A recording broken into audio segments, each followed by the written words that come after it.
Sa 48K Odo, ang mga ginawa ni Kuya, siyempre kailangan natin ng maayos na mekaniko, yung trusted talaga natin, higit sa lahat yung may gamit. So, ito nga pala si Kuya. Kuya, pakilala ka, tsaka ano-ano yung mga ginawa mo sa motor natin. Ako po pala si Mark, mekaniko ni Boss Bin, Binjack Motorworks. And ang ginawa natin dito, throttle body, CVT cleaning, tapos nagpalit tayo ng fuel filter, syempre, tapos spark plug. Tapos sa CVT naman, nagpalit tayo ng lining, slide piece, yan.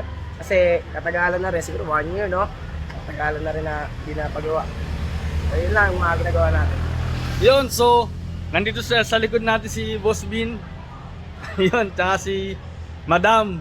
Nandito rin tayo sa Binjack. Ito nga pala yung 47th. Ito, kita nyo dito, 47th, lot 1. So, punta lang kayo dito. Kung di nyo alam, i-PM nyo lang ako or comment lang kayo sa baba. Hanggang dito na lang mga ka-network. Ito yung mga clips na ginawa sa motor natin. Yan na.